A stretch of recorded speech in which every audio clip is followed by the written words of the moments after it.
Peter Drucker said you can't manage what you don't measure. If you're not measuring your results, then you can't manage your results. That's why you would track things like how much calories you're eating or how much money you're spending. If you're not tracking it, if you're not measuring it, then you're not managing it. And if you're not managing it, you can't improve it. There's a really cool concept actually called Pearson's Law. And according to Pearson's Law, whatever you measure improves, and whatever you measure and report back improves exponentially. So you got to measure something to improve it. But if you measure something and then report it regularly, like to an accountability partner or someone else, then it's going to improve exponentially.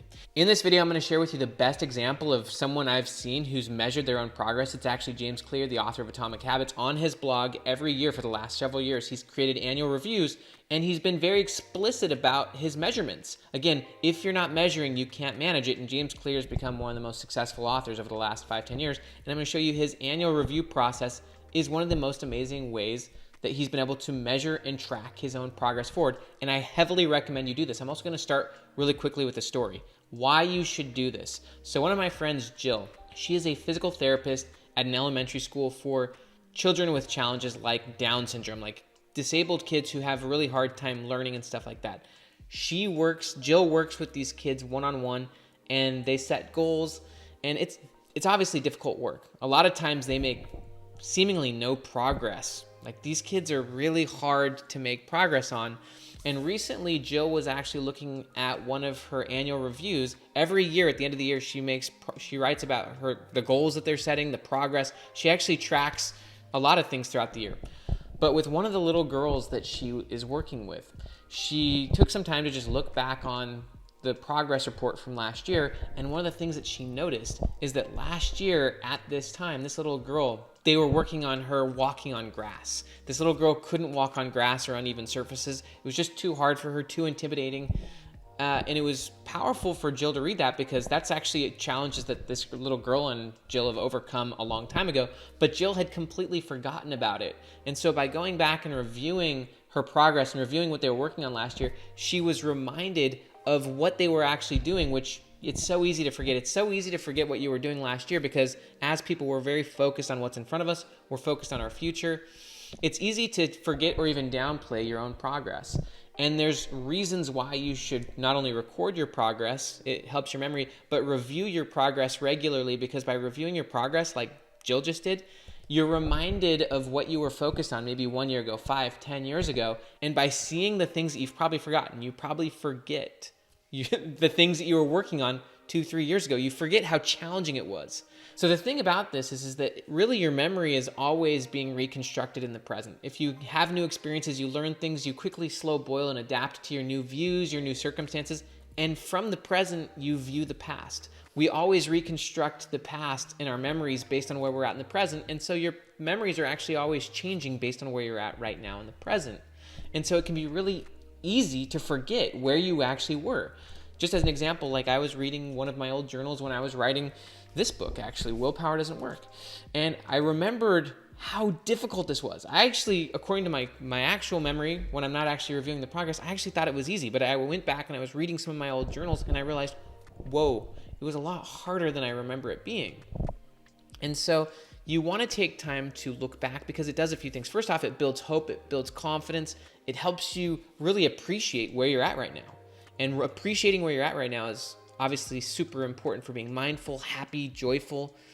This is just a strategy not only for building your confidence, your hope, but it does bring you happiness. Feeling progress makes you happy. Seeing progress makes you happy. It also builds your confidence. There's a lot of research that shows that your confidence is actually the byproduct of former progress, former success. And so by taking the time to look at your former progress, by taking the time to actually celebrate your wins, your confidence is going to skyrocket. And there's actually a lot of research on this. BJ Fogg talks about the importance of celebration.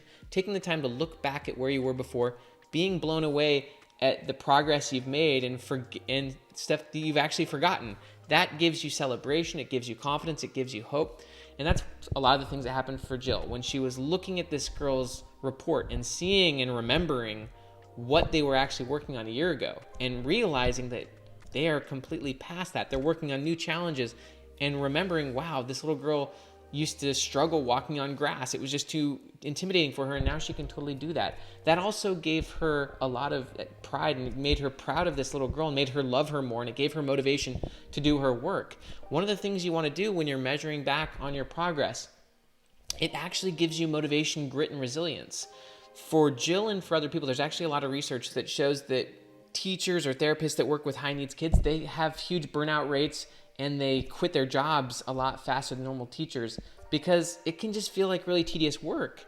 And it can be demotivating if you're not seeing progress. But Jill, she's incredibly motivated, incredibly passionate about her work because she regularly takes time to reference back on the progress and she regularly sees those wins. She regularly sees progress. This first off allows her to appreciate her little kids more because she can actually see their own progress rather than just measuring them against where she hopes that they are in the future. So taking time to measure your progress is huge for your resilience. It helps you push through. It helps remind you that you can accomplish hard things, because if you're pursuing big goals, and by the way, the research is pretty clear on this, you want to have really high and hard goals. You want to have big goals. You want to be taking on mountains. But as you're climbing those steps, you want to regularly review your progress. This is what Dan Sullivan calls measuring the gain rather than the gap. You're going to want big goals. Big goals are the most motivating goals. But if you're always measuring yourself against some ideal in your future, then you're always going to be depressed. Again, that's what Dan Sullivan calls measuring the gap. You have clear goals, but as you make progress, you measure the gains. That gives you resilience, faith, hope, confidence that you can keep going, and it actually boosts your motivation to keep going. So now I'm going to go ahead and share my screen, and I'm going to show you some of James Clear's annual reviews. And my reason for doing this is just to show you how thorough he's been and to provide you an example that you can maybe use for yourself. Maybe you can start reviewing your progress or creating some way of reviewing your progress every week, every month, every year. And then you can review it on a regular basis just to catch back up with your former self and to see how much you've changed. Because the truth is, you're not your former self. You're not the same person you used to be. You're not measuring success the same way. You've defined success differently. You live in a different world than your former self. What's normal for you right now may have been the dreams for your former self. And the same is true of your future self. What's going to be normal for your future self is the dreams of your current self. And you're going to eventually slow boil into that, and then you're going to forget how far you've actually come. So here's James Clear's page of his annual reviews. If you just go to jamesclear.com/annual review, and down below is a link to that. This is how he frames his annual reviews. Each year I write an annual review, which I share publicly. My annual reviews answers these questions. What went well this year? What didn't go so well? What am I working on right now? He actually, for some reason, didn't actually make one for 2020, it looks like. But I'm just going to show you some of these because it's so powerful. So he talks about what went well, writing. After years of inconsistency, this is the year I finally turned it around. I wrote a new article every Monday and Thursday. So this is when he first started blogging. He said, my first article was published in 2012. I'm proud to say that since then I've published 114 articles on my website, and I have 686,000 unique visitors. He's got 40,000 people on his newsletter at this time, and this was back at the end of 2013. He talks about traveling, weightlifting. These are his best lifts. He's got his snatch, his squat, his bench press. And then he talks about what didn't go well. Creating products. He wanted to create products. He wasn't that great at delegating. He wasn't that great at staying in touch with his family. And then he talks about what he's looking forward to. So I'm going to go out now, and I want to just show you some progress he's made. So at the end of 2013, he had 40,000 subscribers. His website had like 600,000 unique visitors. Well, let's go to 2014. Same model. What went well, what didn't go well. He said his writing went really well. He published new articles. His now website has 2.4 million visitors just that 1 year. His email subscribers are now in the hundreds of thousands. So that's pretty powerful. And now he's kind of measuring it even a lot smoother. He published 88 new articles that year. He got 70,000 new email subscribers. His website got that many visitors. Again, I want to tell you, the clarity of his measurement. You cannot improve or manage what you're not measuring. It's obvious that James Clear was measuring how many articles he was writing, how many views those articles got, how many email subscribers he was getting. He was really clear on what he was measuring, and that allowed him to make progress on his goals. So he talked about just his success in his traveling. He measured how many countries he went to, how many states. Again, here is his measurement for how many workouts he had. He worked out 7 times in January. So he was tracking the heck out of the things that mattered to him. So my question for you is, as you're looking at James Clear's annual reviews, first off, what are you measuring? Are you specifically measuring anything towards your future self, towards your goals? And are you taking time regularly to review your measurements and make sure you're actually making the progress you want?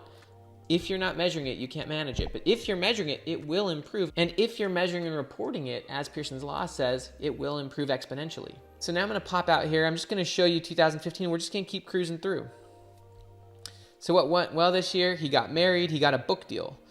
He said in his 2014 review that one of his goals for 2015 was to turn pro as a writer, which for him meant getting a book deal. So this year he got a book deal. Here's how his writing went that year. He wrote 74 new articles. He got 150,000 new subscribers, which took him up to 200,000. His blog got almost 6 million unique visitors. And so now at that point in time, he had almost 9 million visitors since he launched it. Here's his strength training numbers. Here's his travel numbers. He talks about other things that he learned. He talks about what didn't go well. He talks about things that he was challenged on, the hamster wheel it looks like. So I'm just going to keep cruising through this because it's very fascinating. So what went well? He started hiring. He got an executive assistant. His business started to grow. He didn't write as many articles, but you can tell his focus was shifting. He was writing that book. So he got 200,000 new subscribers. His subscribers were now up almost to 400,000. Now his website is just getting insane views. And so again, what you measure improves. And so at this point, he was probably focused on writing his book. His travel's killing it. His weightlifting is improving. What didn't go well? He actually talks about the challenge of writing his book. And so it's just really interesting. This is a great model. I'm just going to finish one more time. I'm going to just look at the 2019 review. What went well this year? Book sales. So at that point, his book Atomic Habits actually had come out. He sold over 1.3 million copies in 2019, 12 consecutive months on the New York Times bestseller list. He's got all of these reviews. He's got all of these ratings. He's now speaking all over the world. He's got this new newsletter. He's got this huge audience growth. He wrote 5 articles in 2019. He got almost 400,000 new email subscribers. He's got like 600,000 email subscribers. His blog's been read 50 million times. And then he obviously has his other metrics of what he's going for. And there's some really important things to consider here. Number one, if you're still measuring the same things you were measuring like 5-7 years ago, that may be a question. One of the things I like about James Clears is that his current self is measuring slightly different things. Some of the things, he's still measuring some of the things he was measuring 5 years ago, but now he's measuring book sales, he's measuring speaking gigs, he's measuring things his former self wasn't measuring, and there's levels. There's actually a concept called a maturity model, and a maturity model is how a business knows if it's growing or whatnot, and at the different levels of the maturity model, there's different things you measure. So you may be at a beginner level, but once you get to an intermediate level, you're measuring different things. You're focused on different things. And then once you get to an advanced level, you're measuring even different things. And so I only share this with you because James Clear is an amazing example of someone who's been measuring the gain. He's been measuring his own progress. He's been public about his measurables. He's been specific about what he's been measuring. He's been explicit and public about what he's been measuring. And he's been improving insanely. His growth curve is very powerful. And I think he's really clear on his own maturity model. And so I invite you to take the time to measure your own progress, whether that be in the form of a journal, a log, annual reviews, monthly reviews, and take the time regularly to look back at where you were before. This is, again, what Dan would call measuring the gain. If you do this, you'll have a similar experience to what Jill had. Jill, the person who worked with the challenged youth. You'll have moments where you'll be reminded of what your former self was up to and what your former self was working on, and you'll realize how far you came. There's a lot of research on this subject out of Harvard. Daniel Gilbert has written a lot about the differences between your former and your current self and about how you've grown so much. You don't even realize how much you've grown compared to your former self unless you actually took some notes and look back on where you were actually at. You see the world differently. You are pursuing different things. You're measuring different things. You define success differently. And it's really powerful to look back sometimes and realize how much you've grown as a person. Again, the same is true of your future self. Your future self is going to be measuring things that you're not even currently aware of. Let me give an example. When I was 18 years old, I was playing a lot of World of Warcraft. That's what I was measuring. I was measuring how much progress I was making on my character in World of Warcraft. A couple years ago, I was measuring my own email subscriber growth. I was a writer. I was a blogger on Medium.com, and so I was measuring how many views I got on Medium.com and how many subscribers I was getting. Now I'm measuring how my books sell, and I'm measuring my income and my investments and my family. I'm measuring completely different things that my former self wasn't even aware of. My former self wasn't even aware of a lot of the things that now that I'm focused on, I'm measuring, and the same is going to be true of your future self. Right now, you are completely blind and unaware of a lot of the things that are very important to your future self, things that they're going to be measuring, things that they're going to be seeking to improve. And so the more you can visualize your future self and think about what's going to be important to them and what do they want to be visualizing, and then you create a maturity model where you think about how do I get from where I am to where I want to go and what are the different levels between where I'm at and where I want to go, then you can start to plan out a path. And having a path is really important. Research shows that having a path is key for having motivation and having hope. Actually, psychologists call it pathways thinking. You want to have a clear goal or goals, and you want to have a path that's workable, that's adaptive, but that gives you confidence that you're confident can get you there. And that path is the maturity model. It's the maturity model of where you are to where you want to go. And at different stages, there's going to be different things that you're focused on, different things that you're measuring, different things that you're worried about. What got you here won't get you there. James Clear is an amazing example of that. For a long time, at one stage of his maturity model, he was just writing a ton of blog posts. Then he got to a point where writing blog posts wasn't the thing he was focused on that much. Instead, he was writing that book. Then he launched that book, and his goal became to sell a ton of copies of that book and to get speaking gigs and to make tons of money. Now we have no clue what he's measuring because he's not publishing his reviews.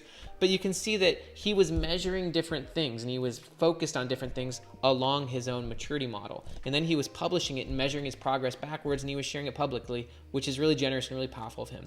So that's my challenge to you, is start reviewing your own progress, start documenting your progress, start measuring your progress, the things that matter to you. Chart out the maturity model of your future self, and then become your future self. Here, you can get access to one of my future self videos. Please like, please subscribe. Have an amazing day. See you.